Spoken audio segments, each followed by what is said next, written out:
নমস্কাৰ, মই নাহৰণি আগৰউড এণ্ড আঁতৰ ছ'চাইটিৰ সভাপতি হিচাপে আজি ইয়াত উপস্থিত থকা সংবাদ সেৱাৰ ইলেক্ট্ৰনিক মিডিয়া আৰু প্ৰিণ্ট মিডিয়াৰ সকলোটিলৈকে অভিনন্দন জ্ঞাপন কৰিছোঁ। নাহৰণি আগৰউড ছ'চাইটি 1973 চনতে আগৰ ব্যৱসায়ী আৰু খেতিয়কসকলৰ বিভিন্ন সমস্যাসমূহক লৈ সেই সমস্যাসমূহ সমাধান আগত ৰাখি পেলাই প্ৰতিষ্ঠা হোৱা এটি অনুষ্ঠান। সেই অনুষ্ঠানটি চৰকাৰীভাৱে পঞ্জীভূত এটা অনুষ্ঠান। এই অনুষ্ঠানটিয়ে বিভিন্ন সময়ত আগৰ ব্যৱসায়ী তথা খেতিয়কসকলৰ বিভিন্ন সমস্যাসমূহ সমাধান কৰিবৰ বাবে চৰকাৰৰ ওচৰত বিভিন্ন সময়ত আবেদন নিবেদন কৰি আহিছে। আজি এই প্ৰেছ বাৰ্তাটো দিবলগীয়া হ'ল এইটো কাৰণেই যে আজি যোৱা 25 আৰু 26 তাৰিখে ভাৰতৰ মাননীয় প্ৰধানমন্ত্ৰী শ্ৰীযুত নৰেন্দ্ৰ মোদীৰ নেতৃত্বত অসমত যি এডভান্টেজ আছাম কাৰ্যসূচী হৈছিলে, সেই কাৰ্যসূচীত গোলাঘাট ইণ্ডাষ্ট্ৰিয়েল ডিপাৰ্টমেণ্টৰ পৰা আমাৰ আগৰউড এণ্ড আঁতৰ ছ'চাইটিৰ সদস্যসকলক তালৈ প্ৰতিনিধি হিচাপে নিমন্ত্ৰণ কৰা হৈছিলে। সেই প্ৰতিনিধি হিচাপে গৈ আমি গোলাঘাট জিলাৰ আগৰ ব্যৱসায়ৰ ক্ষেত্ৰত বিভিন্ন সুবিধাসমূহ দিয়াৰ বিষয়ে জনাৰ লগতে আমি তাত সেই আমাৰ উদ্যোগ মন্ত্ৰী শ্ৰীযুত বিমল বৰা ডাঙৰীয়াৰ লগত আমি তাত আলোচনাত মিলিত হওঁ। সেই আলোচনাসমূহ তেখেতে আমাৰ লগত যথেষ্ট সময় আলোচনা কৰি আমাৰ এটা বহুত দিনীয়া পুৰণা সমস্যা, আমাৰ যি দেগত আমাৰ আগৰৰ তেল নিষ্কাশনৰ ব্যৱস্থা কৰা হয়, সেই দেগৰ ইন্ধনৰ ক্ষেত্ৰত আমাৰ এটা সমস্যা আছিলে। সেই ইন্ধনসমূহৰ যিটো খৰচ হয়, ইন্ধনৰ বা আমাৰ আনস্কিল লেবাৰৰ যিটো খৰচ হয়, সেই খৰচৰ পৰা আমাৰ ব্যৱসায়ীসকলে লোকচান নহ'লেও লাভৰ মুখ তেনেকৈ দেখা নাপায়। যাৰ কাৰণে আমি বিভিন্ন সময়ত গেছ লাইনৰ কাৰণে আবেদন নিবেদন কৰি আছিলোঁ। আমি তেখেতক মন্ত্ৰী মহোদয়ক সেই বিষয়ত অৱগত কৰিলোঁ। তেখেতে খুব সোনকালে কাৰ্যকৰী হোৱাকৈ ONGCৰ বিষয়ববীয়াসকলক মাতি তাতে আমাৰ এডভান্টেজ টুৰ অনুষ্ঠানতে আমাৰ আগৰ কোঅপাৰেটিভ ছ'চাইটিৰ লগত ONGCৰ এটা MOU স্বাক্ষৰ কৰায়। আৰু তেখেতে সেই স্বাক্ষৰ কৰাৰ লগতে অহা এপ্ৰিল মাহৰ 19-20 তাৰিখৰ পৰা আমাৰ এই কাম আৰম্ভ কৰিম বুলি পেলাই তেখেতে জনায়। আমি মাননীয় অসম চৰকাৰৰ মুখ্যমন্ত্ৰী শ্ৰীযুত হিমন্ত বিশ্ব ডাঙৰীয়া আৰু উদ্যোগ মন্ত্ৰী বিমল বৰা ডাঙৰীয়ালৈ আমি অশেষ ধন্যবাদ জনাইছোঁ, কৃতজ্ঞতা জ্ঞাপন কৰিছোঁ। এইখিনিতে আমি আৰু এটা কথা মনত ৰাখিব লাগিব যে এই আগৰ ব্যৱসায়টোৰ বিশেষকৈ দেগসমূহ চলাবৰ বাবে সুলভ হ'বৰ কাৰণে বিভিন্ন সময়ত বিভিন্নজনে আমাক কোঅপাৰেটিভৰ যোগেদি সহায় সহযোগ আগবঢ়াই আহিছিলে। সেইসকলৰ ভিতৰত আমাক শেহতীয়াকৈ শ্ৰীযুত পৰীক্ষিত দত্তদেৱ, তেখেত এজন ৰাষ্ট্ৰীয় ক্ৰীড়া সংগঠক আৰু ভাৰতীয় জনতা দলৰ বিষয়ববীয়া। তেখেতে আমাক এডভান্টেজ আছাম আৰু মন্ত্ৰী মহোদয়সকলক লগ কৰাৰ ক্ষেত্ৰত তেখেতে আমাক যথেষ্টখিনি সহায় কৰি দিলে। তেখেতলৈ আমি এই আপাহতে আমি তেখেতক ধন্যবাদ জ্ঞাপন কৰিছোঁ আৰু অনাগত দিনত তেখেতৰ উজ্জ্বল ভৱিষ্যত কামনা কৰিছোঁ।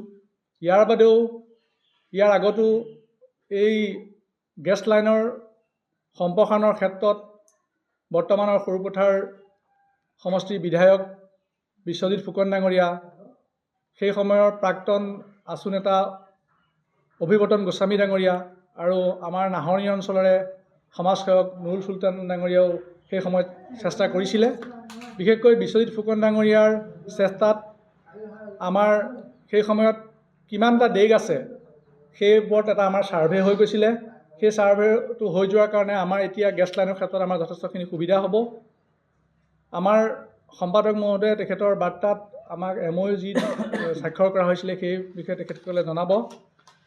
আমি এই প্ৰেছ মিটৰ যোগেদি আমাক এইখিনি পৰ্যায় পাবৰ কাৰণে বৃহত্তৰ নাহৰণি অঞ্চল তথা উজনি অসমৰ খেতিয়কসকলৰ সুবিধা হ'ব পৰাকৈ যি গেছ লাইনৰ ব্যৱস্থা কৰা হৈছে বা আমাৰ আগৰ ব্যৱসায়টোৰ এটা মৰ্যাদা দি খেতিয়ক তথা ব্যৱসায়ীসকলৰ কাৰণে যিসকল ব্যক্তিয়ে আমাক বিভিন্ন ক্ষেত্ৰত সহায় কৰিছে, অনুপ্ৰেৰণা জনাইছে, সকলো লোকে আমি ধন্যবাদ জ্ঞাপন কৰিছোঁ।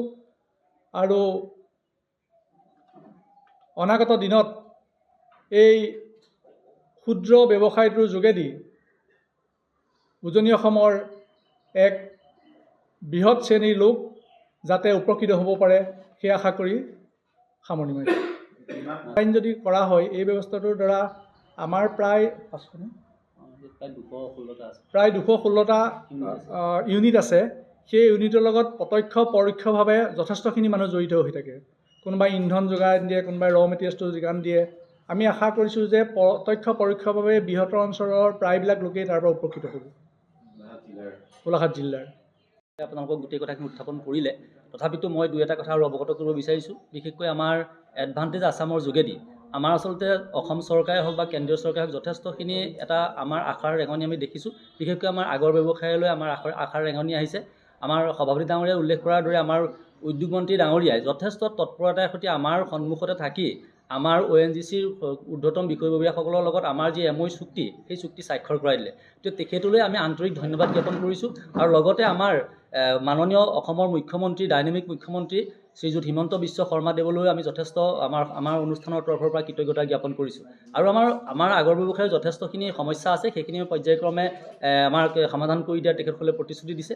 আৰু এটা কথা আপোনালোকক অৱগত কৰিব বিচাৰিছোঁ যে আমাৰ ইয়াত যি আগৰৰ ইণ্ডাষ্ট্ৰি, আমাৰ ইয়াৰ উৎপত্তি স্থল হিচাপে আমাৰ ইয়াত যথেষ্টখিনি মানে ব্যৱসায় ইয়াত জড়িত হৈ আছে। আমাৰ আনুষ্ঠানিকভাৱে এতিয়া আমাৰ যোৱা বছৰ এটা গণনা কৰিছিল আমাৰ উদ্যোগ বিভাগৰ তৰফৰ পৰা 216টামান আমাৰ গোলাঘাট ডিষ্ট্ৰিক্টত নাহৰ বিশেষকৈ ইণ্ডাষ্ট্ৰি আছে ইউনিট, যিটো আগৰ আমি ডিষ্ট্ৰিবিউশ্যন কৰা যায়। গতিকে তাৰ লগত প্ৰত্যক্ষ আৰু পৰোক্ষভাৱে মোটামুটি আগৰ খেতিৰ পৰা আৰম্ভ কৰি যদি ধৰা যায়, তেতিয়াহ'লে আমাৰ গোলাঘাট ডিষ্ট্ৰিক্টৰ পৰা উজনি অসমত প্ৰায় 4.5 লাখৰ পৰা 5 লাখ ব্যক্তি ইয়াত জড়িত হৈ আছে। খেতিয়কসকলো এতিয়া যথেষ্ট উৎসাহিত হৈছে। আৰু এটা কথা সুখৰ খবৰ যে আমাৰ প্ৰধানমন্ত্ৰী ডাঙৰীয়াই যে এখন ডিষ্ট্ৰিক্টত এটা প্ৰডাক্ট লৈ পেলাই মানে চিনাক্তকৰণৰ কাৰণে ব্যৱস্থা কৰিছে। আৰু তাতোতকৈ সুখৰ খবৰটো হ'ল কি আমাৰ গোলাঘাট জিলাক আগৰৰ কাৰণে নিৰ্দিষ্ট কৰি দিছে। গতিকে এইটোৰ কাৰণে আমাৰ আগৰ খেতিয়কসকলে হওক বা ব্যৱসায়ীসকল যথেষ্ট উৎসাহিত হ'ব আৰু যথেষ্ট লাভান্বিত হ'ব। আৰু আমাৰ যিটো গেছৰ কানেকশ্যন আছে, এইটো আমাৰ দীৰ্ঘদিনীয়া সমস্যা, আমাৰ সভাপতি ডাঙৰীয়া আপোনালোকক উল্লেখ কৰিছে। গতিকে ইয়াৰ লগতে ব্যৱসায়ীসকলো লাভান্বিত হ'ব। ইয়াৰ লগতে আমাৰ সাধাৰণ জনসাধাৰণৰ যথেষ্ট উপকৃত হ'ব বুলি আমি আশা প্ৰকাশ কৰিছোঁ। আৰু এটা কথা আপোনালোকক অৱগত কৰিব বিচাৰিছোঁ যে আমাৰ এই 1973 চনতে প্ৰতিষ্ঠা হোৱা সমবায়খনিৰ আমাৰ সোণালী জয়ন্তী অনুষ্ঠান আমি পাতিবলৈ লৈছোঁ অহা এপ্ৰিলৰ 19 আৰু 20 তাৰিখে। সেই সম্পৰ্কতো আমাৰ এই অনুষ্ঠানলৈ আমাৰ মাননীয় অসমৰ মুখ্যমন্ত্ৰী মহোদয়ৰ লগত যোগাযোগ কৰিছোঁ। আমাৰ উদ্যোগ মন্ত্ৰী মহোদয় আমাৰ 20 তাৰিখে মুকলি সভাত উপস্থিত থাকিব। আৰু এই তিনিওটা বিভাগৰ, কৃষি বিভাগ, বন বিভাগ, উদ্যোগ বিভাগ আৰু সমবায় বিভাগ, এই চাৰিওটা বিভাগৰ ঊৰ্ধ্বতম বিষয়ববীয়াসকল আমাৰ সভাত উপস্থিত থাকিব।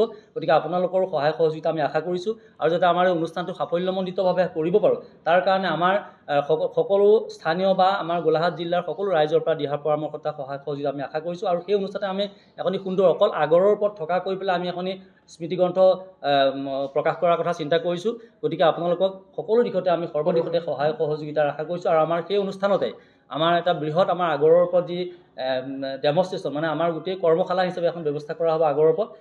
সেইখিনি কাম কাজৰ কাৰণে আপোনালোক বিশেষকৈ মিডিয়া হওক, আমাৰ প্ৰেছ মিডিয়া হওক, প্ৰিণ্ট মিডিয়া হওক, সকলোৰ লগতে আমাৰ সহায়ৰ হাত আগবঢ়াবৰ কাৰণে আমি অনুৰোধ জনাইছোঁ। আৰু লগতে আমাৰ যিখিনি স্বাক্ষৰিত হৈছিলে আমাৰ চুক্তি, আমাৰ MOU চুক্তি স্বাক্ষৰ হৈছিলে, সেইখনো আমি আপোনালোকৰ ওচৰত প্ৰদৰ্শন কৰিব বিচাৰিছোঁ। এনে আমাৰ সমবায়ৰ লগত চুক্তিপত্ৰ হৈছে গেছ সংযোগ দিয়াৰ বাবে।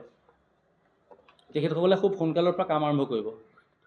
আৰু লগতে আমাৰ এই কাম কাজখিনিৰ ক্ষেত্ৰত আমাৰ মুখ্য ভূমিকা লৈছে আমাৰ স্থানীয় সকলোৰে মৰমৰ, সকলোৰে পৰিচিত পৰীক্ষিত দত্ত ডাঙৰীয়া।